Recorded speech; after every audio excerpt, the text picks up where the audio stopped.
여러분 반갑습니다. 이번 영상은 짝짓기 예능에 대해서 한번 이야기해 보죠.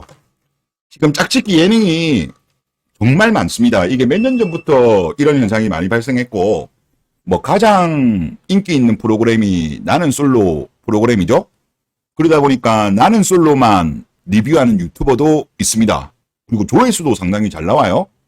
그리고 제가 기사를 검색하다 보니까 2022년도 8월달 기사던데, 중앙일보 기사고, 짝짓기 예능 올해만 25개 쏟아졌다.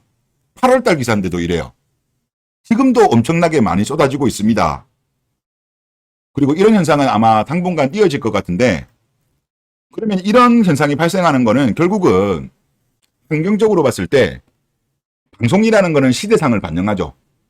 지금은 연애도 많이 안 하고 결혼도 많이 안 하고 그러다 보니까 아마 이런 프로그램들이 많이 나오는 거라고 생각됩니다.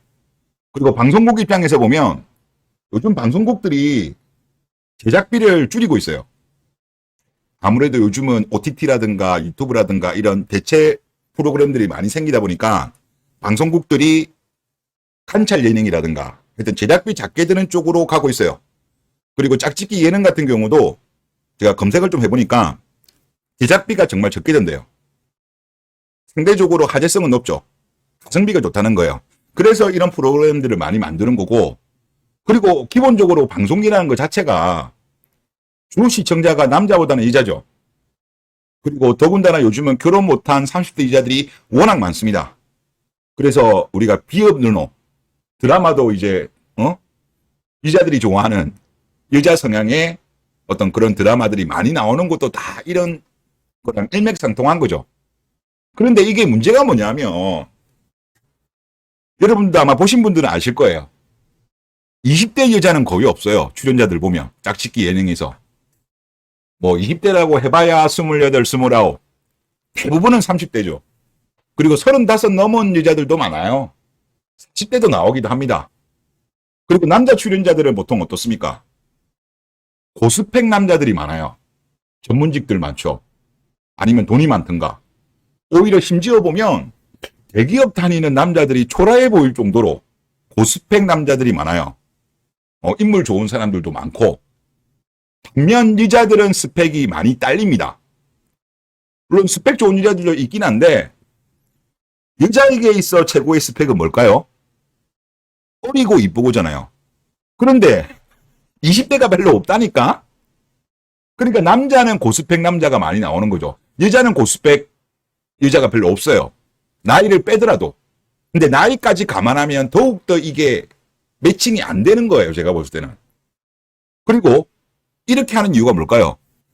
주 시청자가 여자이니까 이런 밸런스, 이런 조합이 나오는 거예요. 그러니까 어느 정도 머리가 봉합된 남자들 입장에서 보면 재미가 없는 거예요.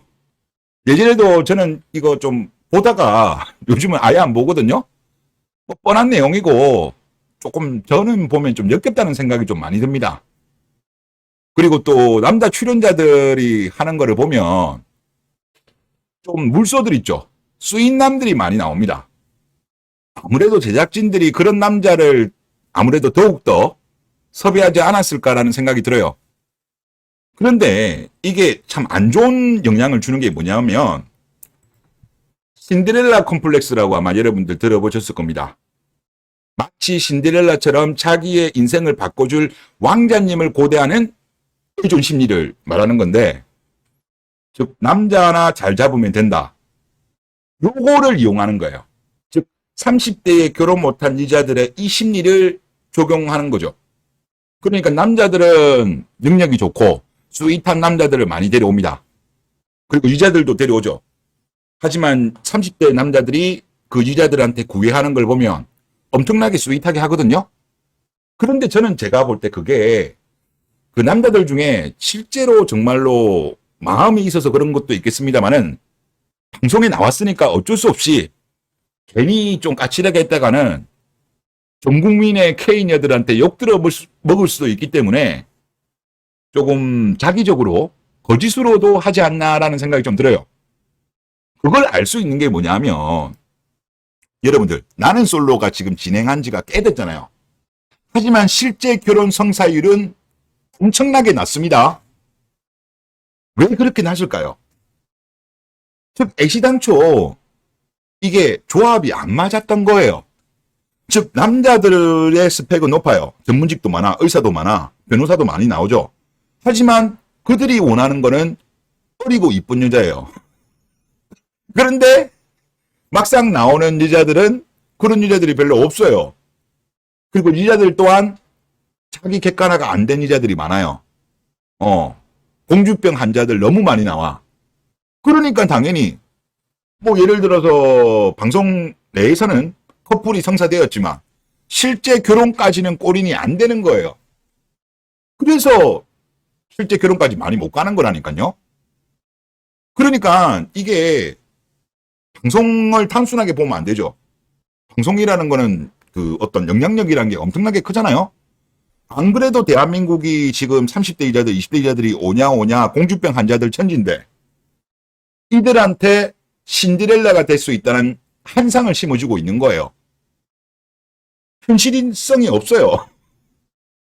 그런데 이거를 오히려 잘못된 생각을 고착화시키는, 오해하게 만드는 그런 역할을 짝짓기 예능들이 하고 있는 거예요. 실제 결혼 성사율은 낮잖아요. 그거는 팩트잖아요. 그리고 남자들도 은근히 보긴 보더라고요. 즉 아직 머리가 봉합되지 않은 스윗한 남자들한테 일종의 가스라이팅을 하는 거죠. 아마 이런 짝짓기 예능을 하는 K녀 작가들, 편집자들이 아무래도 저는 이 역할을 하고 있는 것 같습니다. 그리고 당연히 30대 이자들이 많이 나오잖아요, 주로. 결국은 대한민국 일반적인 사람들한테 결혼 정년기는, 여자의 결혼 정년기는 30대구나, 이런 좋지 않은 시그널을 주는 거죠. 20대 여자들이 많이 나오면 저는 이 짝짓기 예능에 대해서 많이 비판 안 했을 거예요. 만약에 한 20대 중반 여자들이 많이 나온다? 뭐 그러면 제가 볼 때는 오히려 박수 칠 수도 있을 것 같아요. 하지만 지금은 그게 아니잖아요. 35도 많이 나온다니까. 33, 34, 35, 30대 후반도 많이 나와요. 즉 대한민국의 만원과 노산을 부추기는 역할을 하는 겁니다. 지금 이런 짝짓기 예능들이. 그런데 방송이라는 것 자체가 공공재입니다. 주파수를 이용하기 때문에. 그러면 당연히 이들한테는 공익적인 역할을 해야 될 의무도 있는 거예요. 의무가 있음에도 불구하고 시청률의 노예가 되어가지고 대한민국 K녀들한테 독을 뿌리고 있는 거예요. 지금 30대 대한민국 K녀들한테는 오히려 현실을 제대로 말해주는 게 맞는 거예요. 환상을 심어주면 안 된다니까. 안 그래도 지금 맥도날드 할머니 행위 될 여자들이 지금 엄청나게 많은데 이 방송마저도 이런 식으로 가면 나중에 어떻게 할 거예요? 맥도날드, 나중에 뭐 스타벅스, 각종 커피숍들 난리 날 겁니다. 사회적인 문제가 될 거예요. 요즘 같은 경우는 뭐 카공족이라고 하나요? 지금 카공족들이 뭐 좀 문제긴 한데 카페에서 공부하는 친구들이 문제인데 나중에 되면 이 맥도날드 할머니들이 나중에 문제가 될 거예요. 과거에 일본의 마케이누들이 사회적인 문제가 되었을 때 일본 같은 경우는 방송국에서 비판을 세게 가했습니다. 정신 못 차린 이자들한테. 하지만 지금 대한민국은 어떤 상태예요? 말도 되지 않는 상황이 됐음에도 불구하고 기자에 대해서는 전혀 비판을 안 하는 거예요. 즉 방송이, 언론이 제대로 된 역할을 지금 못하고 있는 겁니다. 그래서 저는 이런 프로그램들이 많아지는 것에 대해서 부정적이라고 봐요. 그리고 이런 것에 대해서는 방송통신심의위원회가 저는 행정지도를 해야 되지 않는가. 그리고 이런 거에 대해서는 또 뭐 조주산 고령사회위원회에서도 그런 거를 또 공고하고 그런 게 필요하지 않는가 그런 생각이 듭니다. 그리고 하여튼 이자들도 보시는 분들은 지금 이런 방송 예능, 짝짓기 예능이 이거 여러분들을 이용하는 거예요. 신데렐라 컴플렉스 이거를 이용해가지고 여러분들을 이용하는 거니까 제발 여기에 좀 속지 않았으면 좋겠다. 그런 생각이 듭니다. 네, 이번 영상 여기서 마치겠습니다. 감사합니다.